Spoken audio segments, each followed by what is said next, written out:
Salut les cathos, aujourd'hui nous sommes le 26 juillet et nous fêtons Sainte Anne, la maman de la très sainte Vierge Marie. Sainte Anne appartenait à ce peuple choisi qui, dans les desseins de Dieu, devait donner naissance au Sauveur des hommes. Elle était de la tribu de Juda et de la race de David. Ses parents, recommandables par leurs origines, devinrent surtout illustres entre tous leurs concitoyens par l'éclat d'une vie pleine de bonnes œuvres et de vertus. Dieu, qui avait prédestiné cet enfant à devenir l'aïeul du Sauveur, la combla des grâces les plus admirables. Après Marie, aucune femme plus que sainte Anne ne fut bénie et privilégiée entre tous les autres. Mais si elle reçut tant de grâces, comme elle sut y répondre par la sainteté de sa vie. Toute jeune enfant, elle était douce, humble, modeste, obéissante et ornée des naïves vertus de son âge.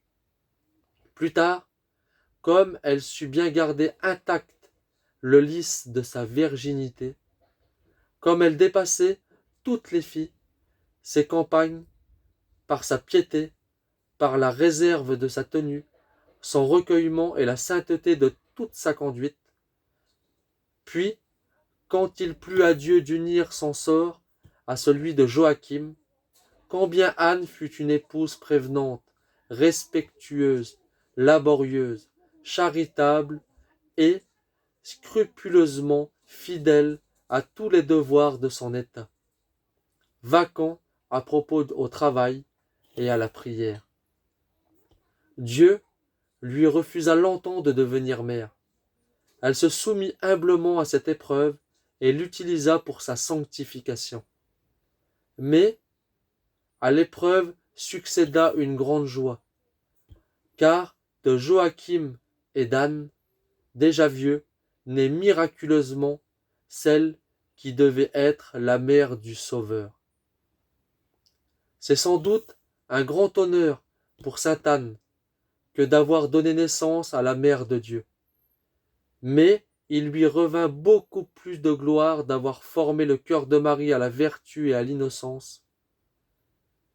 L'Église célébrera tous les âges de la piété maternelle de sainte Anne, et la gloire de sa fille rejaillira sur elle de génération en génération. Le culte de sainte Anne a subi diverses alternatives. Son corps fut transporté dans les Gaules, au 1er siècle de notre ère, et enfui dans un souterrain de l'église d'Apt, en Provence à l'époque des persécutions.